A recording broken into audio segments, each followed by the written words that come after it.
Hi everybody, welcome to the Dice Tower. I'm Wendy Yi. I'm Chris Yi.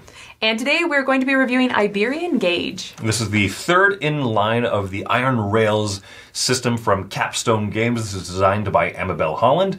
Plays in about an hour, and it has a very beautiful aesthetic and cover to it. So this is kind of a quicker paced train game that uses what people call the 18xx style of economy in it. So we're going to go ahead and move on over to Chris, and he's going to tell you how it's played.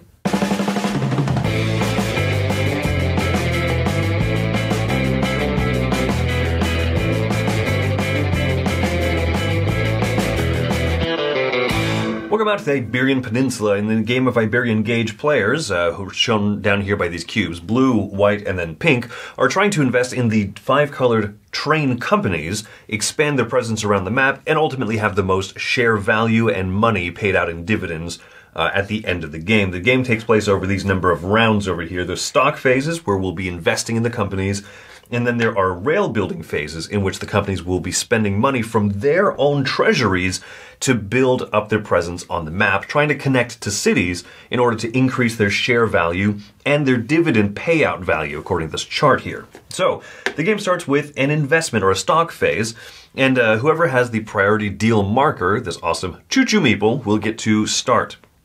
Let's say that I, as the blue player, want to spend 16 pesetas, the currency of the game, and I want to invest in the red stock company. I will pay the money to the company's treasury, not to the bank. And that's one of the important things here, is you have your own treasury, and then each company will have their own treasury. I invested, so blue's going to put a share marker into the top spot of the red track here. The red company will start off on the bottom of the dividend track, and their share value will be the amount of money that I paid into it. You can go all the way from 12 up to 36 pesetas when you start a company. So there you go, I started at 16. The next player will get to go, and you keep investing going through here until everybody passes subsequently. Let's say that this player here wants to spend 20 bucks. So they'll spend 20 bucks. They're supposed to have a 20. Bam! 20 pesetas. Look at that magic. And they're going to invest in the yellow company. The white player invests in here. Oh, the other thing happens too. When you start up a company, you take the first train and determine which major city they're going to start in. And in this case, the red company will start right in the heart of it, in good old Madrid. Now the white player is going to start the yellow company, as I said, at 20 pesetas per share. So you see that their starting value is different. And they're going to start their company right up here in Barcelona. And then lastly, this player is going to do, you know what? They're going to go, as the kids say, ham. And they're going to do 36 pesetas, and they're going to start the purple company. And so all that money goes right here into the purple company treasury. Purple starts on the board, and then purple will start at 36 pesetas per share. And they're going to start right there. So now players can jump in and invest again. So this player here is going to spend 20 pesetas right into the yellow company. Invest there. Nothing changes here. It's just that the company now has more money in their treasury. And so on and so forth. Now let's say that we passed here. Oh, sorry, the pink player invested in purple. There we go. So that was pass. Perfect. That's the example of an investment or stock phase. Now let's go to the rail building phase. At this point of the game, starting from the very top share of this company, these are all randomized companies out here, by the way, and going down, the player who owns a share of the company will get to determine if that company is going to build a rail now. So pink, being the only person who has interest in the purple company, can pay money. They're going to pay money from the company's treasury. So starting with pink, they're going to say, you know what, they want to build. They want to build out from here into a basic terrain type. And so therefore that's going to cost the company 5 pesetas. They get the change, and they're going to expand out the presence of the purple company down here. That's done. Now it goes to blue. Blue player, i.e. me, is going to be able to make a decision for the red company, and so they're going to pay 4 pesetas as well, and expand out the, either go this way, or we can spend 8 bucks, and you know what, we're going to have done that instead. So spend 8, and we're going to build into what's called the difficult terrain. That's what these darker hexes are. Let's go difficult terrain right up there. And now, starting with a white player, they're going to be able to spend money on behalf of the yellow company. So they're going to spend 4 pesetas in order to build a train, and they're going to connect to this small city or minor city. When you connect to a minor city, there's an up arrow, which means that the dividend value of that company will go up. If you connect to another major city, then the dividend value goes up and the share value of the company will increase as well. And as the dividend value goes up, if they cross these numbers right, or these icons right here, the share value will also increase. And then the blue player gets to build one train on behalf of the yellow company as well. So now they're going to spend $8 or 8 pesetas. I know some people don't like that when I say bucks. It's a general currency. I try not to, but you know, it happens. And so there we go. So that's the end of a rail building phase. Then we go to the investment phase. And then you would go through rail building again and again and again. And basically you're just trying to connect to major cities and minor cities in the efforts of eventually having the dividend marker move up, increase the share value of this. At the end of a round, by the way, at the end of a rail building round, if you, as your company, if they have not reached another major or minor city, the share value of that company goes down. Not as a player, as a company, the share value goes down, including, to the detriment of anyone that has invested into it. Further, if a player is able to get into 5 major cities, they'll get a dividend and a boost. But at the end of each rail building round, you look and see, okay, where are the dividends at? Anyone who's invested in yellow, according to this chart, was going to get 7 pesetas per share. And that's going to come from the bank. So 7 per share here to the blue player, 7 pesetas per share to the white player, and then 7 per empty available share to the company's bank itself. And so that's how the company will get more money. And when it comes back to another stock phase, players can continue to invest again. And then, according to whatever the current share value is, that'll put more money in the company's treasuries, and players will be able to build out.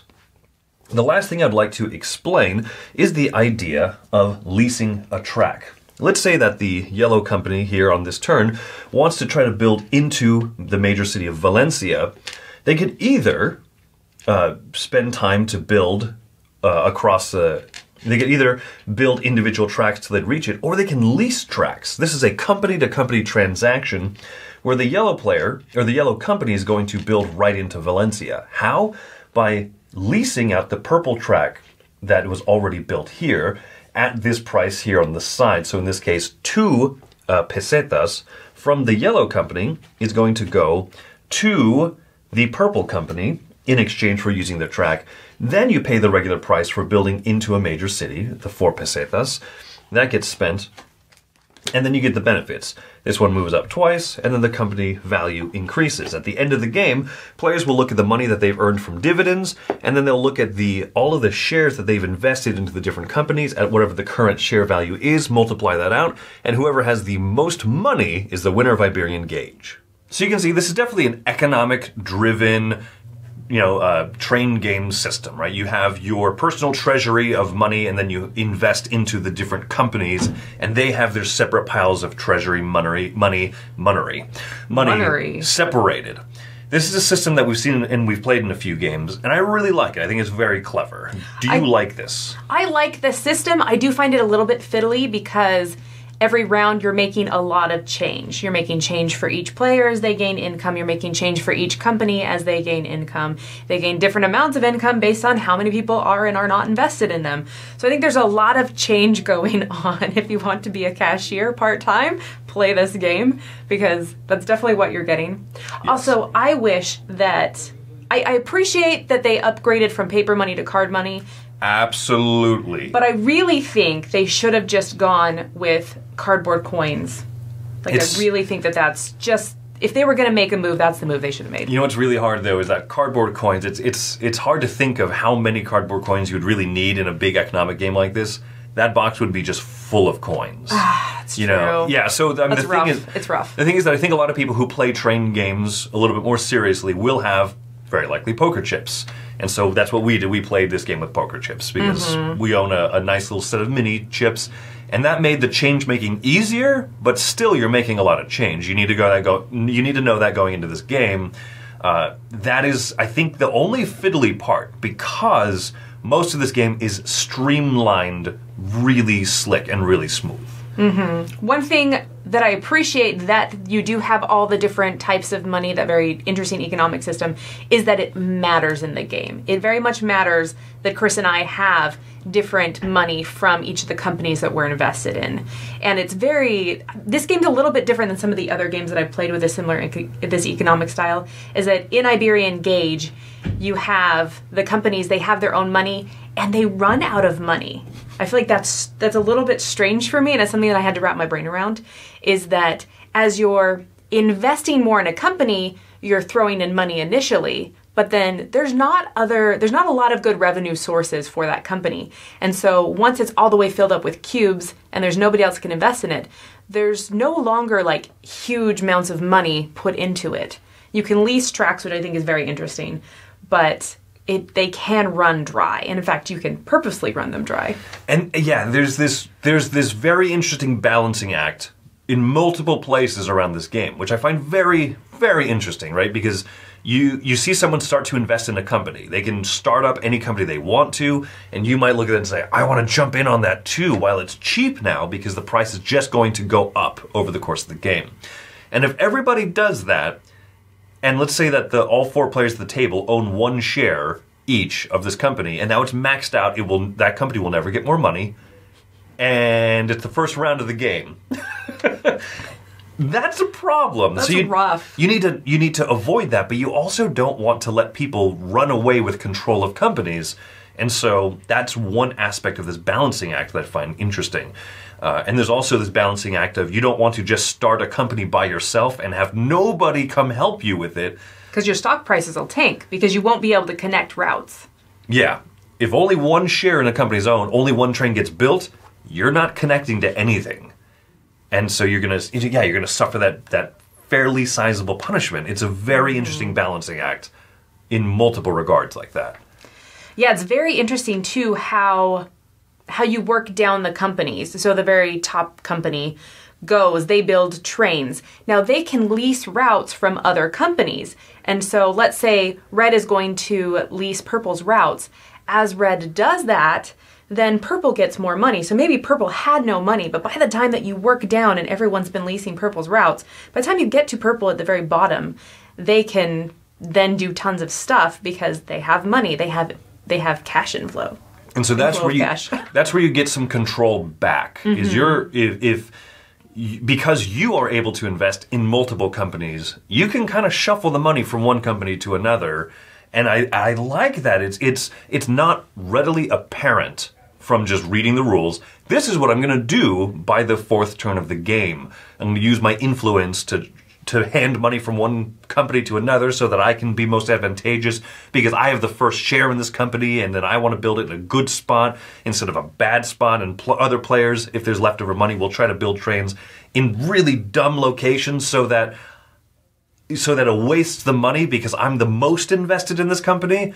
There's a lot of interaction. There's a lot of points of interaction, and it's really cleverly designed for a game that plays in like an hour. And see, that was a big negative for me, is I went into this game, well, especially like the first time we played it live, and we were all very much doing positive interaction. It was all like, we're on the same company, we're working towards the same goal, it was wonderful. Yeah, let's all elevate this company so we all get bigger dividends. It was great. Because money is the end game. I super loved that.